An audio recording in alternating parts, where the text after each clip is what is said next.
Bienvenue dans ce tout nouvel épisode au podcast Le poids de la nuance parce qu'aujourd'hui, on va faire une nouvelle approche, un nouveau style.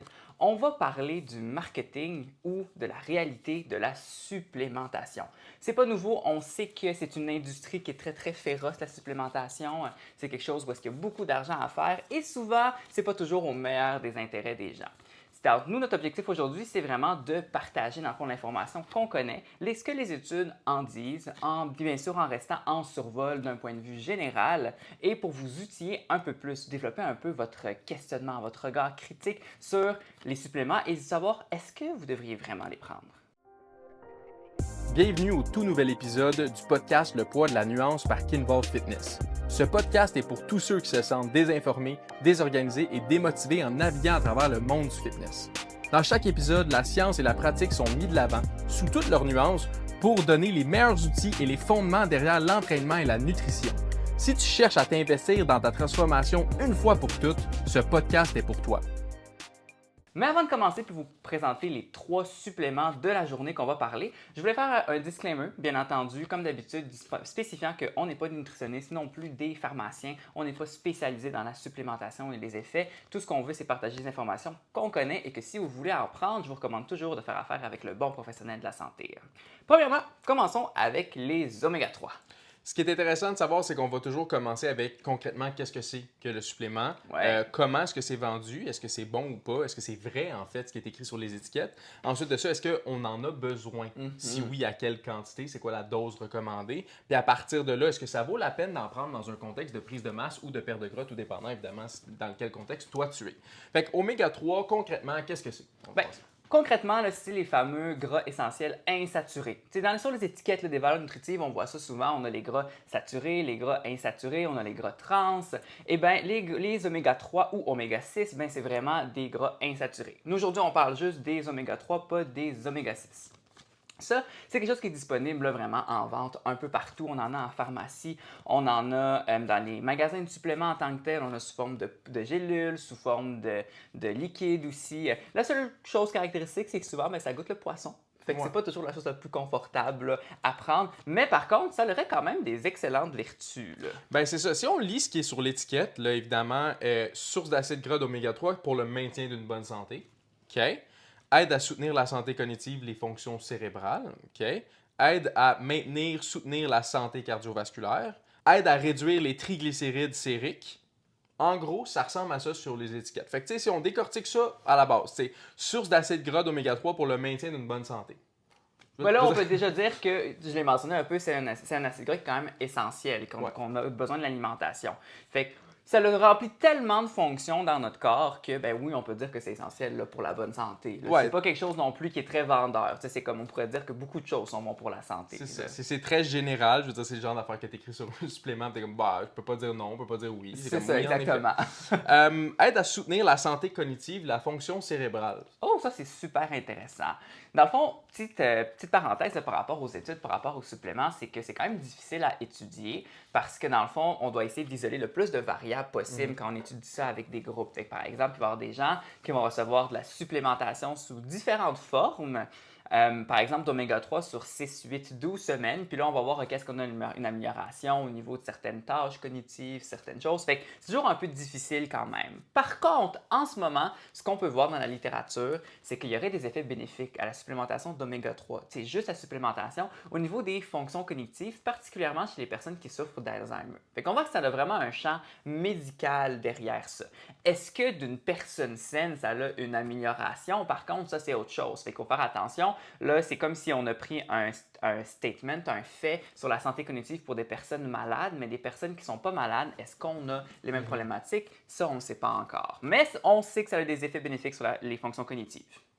Aide à soutenir la santé cardiovasculaire. Oui, ça, c'est super intéressant. Et je pense que c'est en fait l'attrait le plus intéressant qu'on a au niveau des oméga 3, puis particulièrement dans notre alimentation ici en Amérique du Nord, c'est qu'on n'a pas beaucoup d'oméga 3 dans l'alimentation de base. Les oméga 3, on le trouve beaucoup dans les produits de la mer, le poisson, les algues par exemple, dans certaines noix aussi.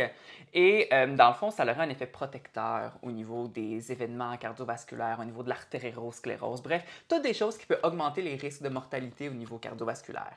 Fait que la supplémentation d'oméga 3 pourrait être super intéressante sur ce volet-là, parce que les oméga 3 ça a vraiment un impact positif sur ces marqueurs-là puis sur les risques d'événements cardiovasculaires.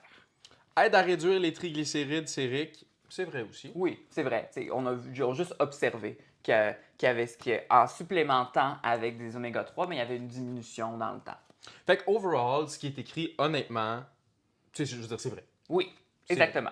C'est sûr qu'il y a toujours des études aussi parfois qui ne démontrent pas la même étendue de résultats aussi. Mais en général, on peut absolument affirmer que ce qui est mentionné, là, c'est basé sur des choses qui sont vraies. Par contre, est-ce que c'est applicable à tout le monde? Ça, c'est autre chose. Ben, c'est ça. Puis, tu sais, là, c'est justement, ça revient au point, est-ce que généralement on en a besoin? C'est que ça fait partie de la classe de suppléments qu'on dirait que moi, je les classe dans un certain groupe où, oui, si t'en manques, t'en as besoin. Ouais. Mais si t'en as déjà assez, parce que je pense que les gens ont tendance aussi à penser que si tu prends plus de quelque chose que tu as déjà assez, ça va faire plus la job. Ouais, c'est Mais à vrai un ça. certain point, c'est que comme une fois que tu as assez mettons, d'oméga 3 dans ton corps, ben d'en avoir plus va pas vraiment comme être positif nécessairement. Fait que, je veux dire, si tu as assez d'oméga 3, ben tu n'as pas besoin d'avoir des oméga 3. Mais concrètement, tu sais que tu manges pas d'oméga 3 dans ton alimentation, ça serait super intéressant à ce moment-là d'aller en chercher. Oui, exactement.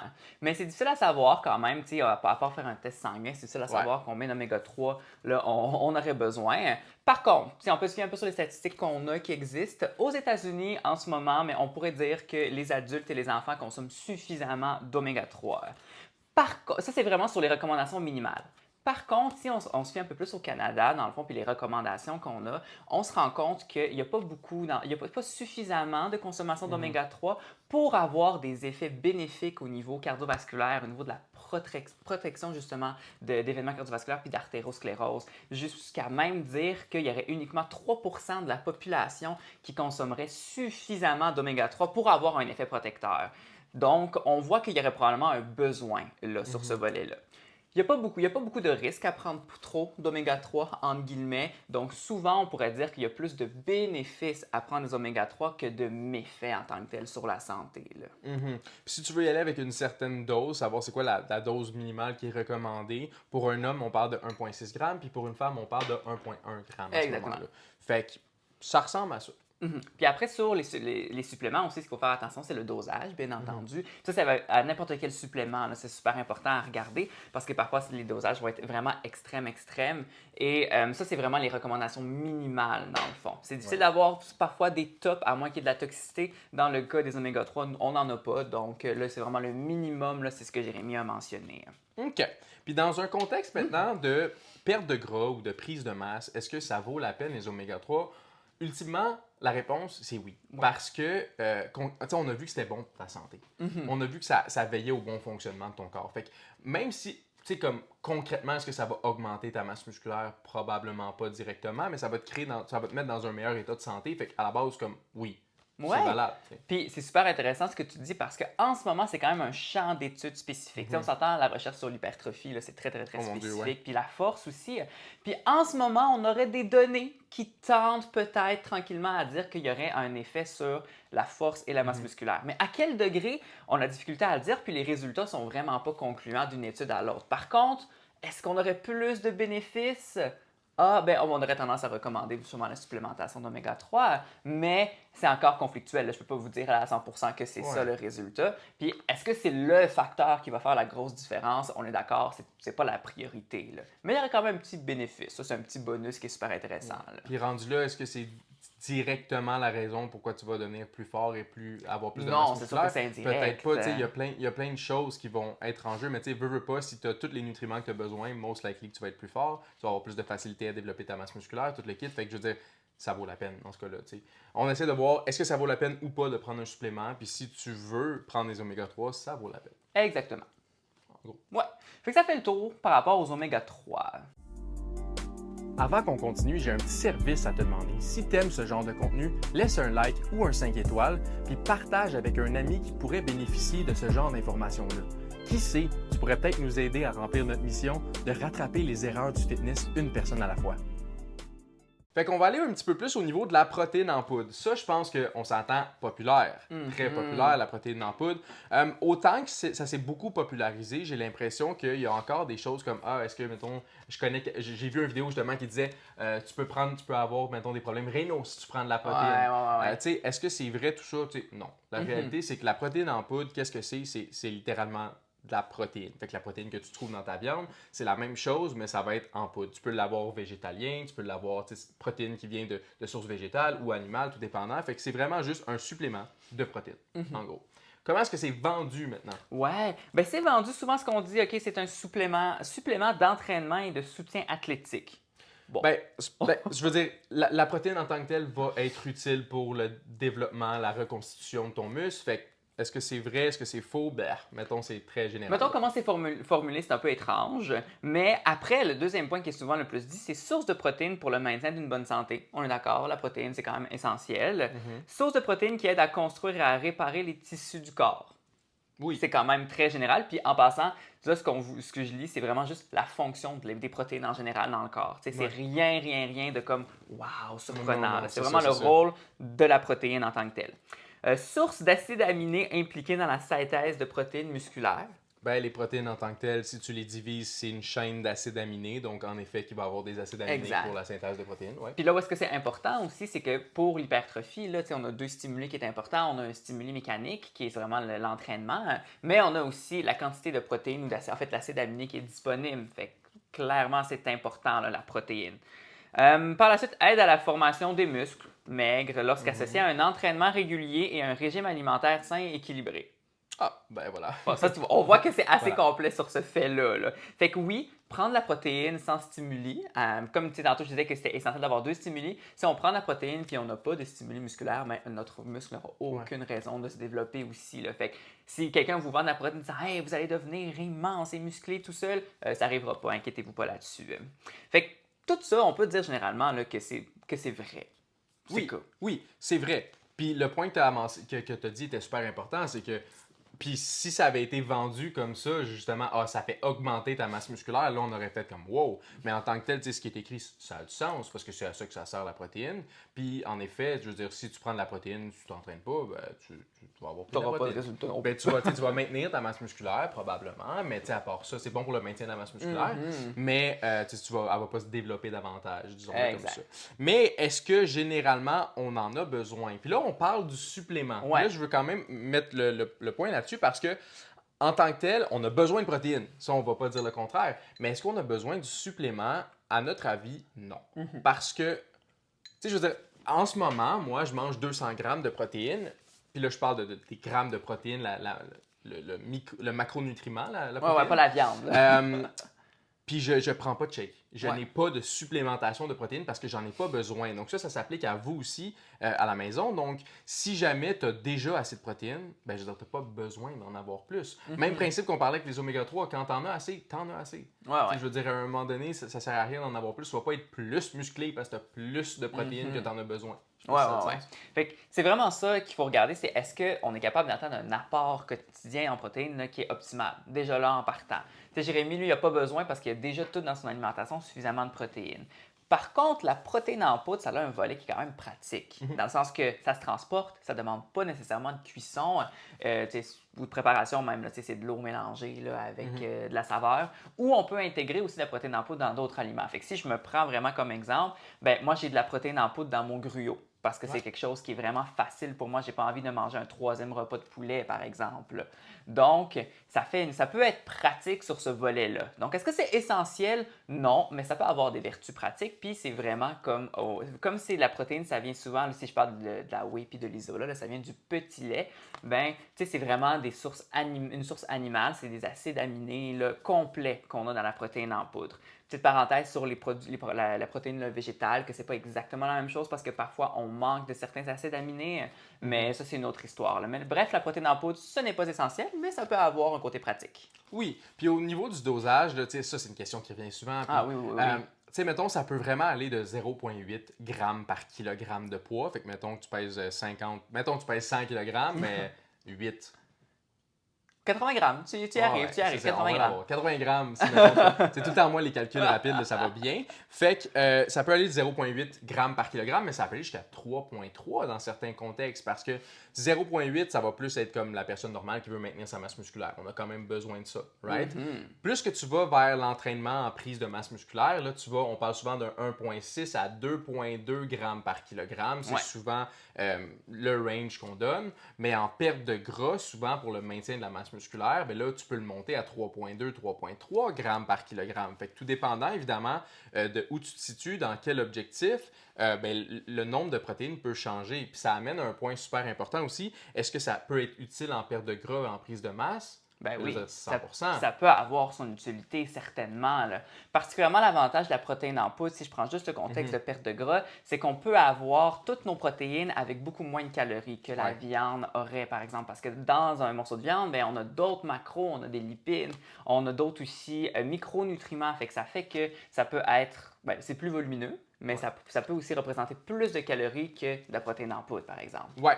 Puis, ce qui est super important aussi, c'est qu'il y a un double tranchant avec ce que Simon vient de dire. C'est que, oui, en effet, tu peux aller chercher quand même des protéines sans avoir le reste des calories. Sauf que, comme il a dit, c'est plus volumineux de manger de la nourriture. Fait que ça se peut que l'effet de satiété soit plus long parce que tu as mangé au lieu de boire quelque chose. Fait que, bref, tout ça pour dire, là, on ne veut pas mélanger personne, mais ça peut être pratique dans certains contextes, c'est sûr, à 100%. Fait que, Exactement. puis, comme on l'a dit, quand on veut perdre du gras, on veut perdre du gras. On veut pas perdre la masse musculaire. Fait que oui, c'est important d'avoir des protéines parce que sans protéines, tu perds un peu tout aussi. Il faut faire attention à ça. Puis dans une prise de masse, on s'entend que si c'est l'affaire qui va recomposer ton muscle, ben c'est sûr que c'est utile. Tu en as besoin. Fait que généralement, si on fait le tour, là, ce qu'on voulait dire sur la protéine, c'est que c'est super utile. La protéine en tant que telle est super utile. Est-ce que le supplément est nécessaire? Est-ce que quand je m'entraîne, je dois me dire « Ah, je dois tout de suite prendre un shake », pas nécessairement, parce que c'est une question de est-ce que tu as assez de protéines dans ta journée? Si la réponse est oui, tu n'as pas besoin d'un supplément. Ouais. Fait qu'une fois que ton apport est complet, pas besoin de te concentrer sur la protéine en poudre. Sinon, ben, ça a des vertus qui sont très, très, très pratiques. Sinon, point de vue, on peut dire que ça, c'est vraiment de la réalité. Il n'y a pas vraiment de gros marketing derrière ça. Si c'est mentionné comme ça, tantôt, si on disait que ça faisait, si les muscles allaient apparaître, mais probablement que ce n'est pas de la protéine en poudre, là. Donc, sur ce, on clôt pour la protéine. Donc, ce qui nous amène à notre troisième supplément qui est les BCAA. Les fameux BCAA qui, je pense, honnêtement, on dirait que c'est mon débat préféré. Qu'est-ce que c'est concrètement les BCAA? Bien, dans le fond, les BCAA, c'est 3 acides aminés essentiels. Puis il n'y en a pas juste 3, là. Il y en a plus, mais c'est vraiment dans les BCAA, il y en a vraiment juste 3. C'est la leucine, la valine puis l'isoleucine, qui sont vraiment là, des acides aminés essentiels au niveau de la synthèse de protéines musculaires. Puis c'est aussi, ils ont la particularité d'être dégradés rapidement lors d'un effort musculaire. Fait que c'est leur particularité. Par contre, comment est-ce que c'est vendu? Ça, c'est toujours là, un petit conflit interne. Ouais, contrairement à la protéine qui était comme un petit peu plus sur les effets de la protéine en tant que telle, on dirait que les BCAA se laissent aller, là. Fait que augmente la masse musculaire. Ben, non, en tant que tel, est-ce que les BCAA vont augmenter la masse musculaire? Non. C'est comme la protéine, on disait tantôt, si c'était écrit augmente la masse musculaire, on serait comme non, c'est pas vrai. Ouais. Ben, même principe. Les BCAA vont pas augmenter la masse musculaire sans entraînement. Ouais. Fait que, je veux dire, non. Non, pas vraiment. C'est un peu exagéré, surtout que c'est extrêmement simplifié. On s'entend qu'on n'a pas tous les acides aminés qu'on a besoin, qui sont essentiels dans notre corps là, avec les BCAA. L'autre point qui est mentionné aussi, c'est que ça réduit la perte de masse musculaire. Encore une fois, un bon montant de protéines va réduire tes chances de perdre la masse musculaire. Mais je veux dire, il y a plus que ces 3 acides aminés-là que tu as besoin pour te permettre justement de garder ta masse musculaire. Ce qui est important à mentionner pour ceux qui ne le savent pas, là, les acides aminés, dans le fond, c'est les composantes d'une protéine. Une chaîne d'acides aminés va créer une protéine complète. Sauf que dans ce contexte-là, c'est comme si c'est une protéine décomposée, puis il y a juste 3 éléments sur 20, en gros, de la chaîne. Fait en tant que tel, est-ce que c'est vrai de dire que ces 3 éléments sur 20-là vont être en mesure de réduire la perte de masse musculaire? Non, la protéine va le faire, en effet, mais pas ceux-là. Oui, exactement. Une image que j'aime donner, puis c'est exactement celle que tu dis, puis ça donne un peu aussi notre opinion, c'est que dans le fond, les BCAA, c'est comme de la protéine qu'on a pré-mâchée pour toi, puis qu'on te rend disponible dans une bonne saveur que tu mets dans ton eau, là. Fait On a enlevé une partie, on en a pris une partie, puis on laisse juste les 3 qui sont des acides aminés qui sont super importants, mais individuellement, elles ont très peu d'impact si on n'a pas les autres acides aminés. Donc, ça perd un peu son intérêt. Un autre aspect qui est aussi souvent mentionné par ça, c'est que ça pourrait réduire les courbatures, entre guillemets. Encore une fois, les données sont extrêmement, mais extrêmement conflictuelles par rapport à ça et tendent vraiment à dire qu'il n'y a pas d'effet significatif. C'est encore en cours d'étude, mais on s'entend que dans le fond, les courbatures, c'est des microdéchirures musculaires avec une réponse inflammatoire qui crée de la douleur. Est-ce que le fait d'avoir 3 acides aminés va faire un gros impact sur tes courbatures? En ce moment, il n'y aurait pas d'effet significatif. Puis je pense que je m'avance là-dessus, mais les protéines en tant que telles n'ont même pas un effet significatif non plus sur la douleur, les courbatures, ce genre d'affaires-là. Fait que concrètement, pourquoi est-ce que 3 acides aminés l'auraient? Ah ouais. C'est ça qui est un petit peu poche avec ça. Fait que tu sais, c'est ce qui est écrit comme sur l'étiquette, en gros, des BCAA. Fait que tout de suite, on peut voir d'avance que ça fait un petit peu marketing. Tu sais, si tu compares, contrairement aux protéines où c'est très général, c'est des faits sur la protéine, on dirait que là, ils essayent de vendre quelque chose. Souvent, oui. Puis je trouve ça un peu malencontreux parce que souvent, comment c'est vendu, c'est comme un produit un peu comme hey, c'est miraculeux, c'est différent, mais c'est vraiment pas différent. Puis c'est même moins bon là, que n'importe quelle protéine là, qu'on pourrait consommer. Là. Donc, ça perd vraiment beaucoup de son intérêt sur ce volet-là. 100%. Fait que, tu sais, généralement, est-ce qu'on en a besoin? Ben, pas vraiment. Tu sais, je veux dire, il y a des contextes précis dans lesquels ça pourrait peut-être être intéressant. Puis là, encore une fois, on vous conseille d'aller voir une nutritionniste si vous avez une alimentation végétarienne. Mais tu sais, vu que c'est des acides aminés, la protéine végétale n'est pas 100% complète, tu pourrais peut-être trouver quelque chose d'intéressant en complétant tes protéines avec des BCAA ou des EAA. Mais reste que concrètement, je veux dire, c'est très niché là, comme utilisation. C'est pas vendu comme ça non plus. C'est vendu comme un produit qui va faire augmenter ta masse musculaire, réduire tes courbatures, tout le kit. Fait que concrètement, je veux dire, non, on n'en a généralement pas besoin. C'est intéressant de s'assurer d'avoir assez de protéines, en effet. Mais est-ce que concrètement, les BCAA, c'est bof? En ce moment, ils ne gagnent pas beaucoup de points. Puis si on répond à la dernière question, c'est est-ce que c'est pertinent dans un contexte de perte de gras, de prise de masse musculaire? On va dire que non, ce n'est pas pertinent parce si tu as un apport qui est optimal en protéines, peu importe ton objectif, tu vas avoir tous les bénéfices que tu as besoin d'avoir sans avoir besoin de BCAA. Donc, on peut dire que les BCAA, c'est beaucoup du marketing. C'est quand même assez loin de la réalité. Donc, si vous voulez faire des économies, je vous recommande de ne pas acheter de BCAA, à moins que vous aimez l'eau avec de la saveur. Puis ça arrive souvent, ça. Les gens me disent « Ah, moi, je l'utilise pour le goût. » Je suis comme « Fair enough, mais c'est du Mio qui coûte cher. » Oui, c'est ça, exactement. C'est du Mio dispendieux. Voilà. Et sur ce, ça termine notre premier épisode sur marketing et réalité de la supplémentation. La semaine prochaine, on continue. Entre-temps, si vous avez des questions là, par rapport aux suppléments ou vous en avez d'autres qui viennent en tête, écrivez-nous, ça nous fait plaisir là, d'avoir vos suggestions. On les prend en note et maintenant, avec nos supports visuels, là, on va pouvoir vraiment répondre à des questions plus spécifiques, citer des études, donc ça va nous faire vraiment, vraiment plaisir. Si vous avez des questions, écrivez à Coach J directement sur coachj.knvl sur Instagram ou à moi-même coachsim.knvl. Et sur ce, on se revoit la semaine prochaine.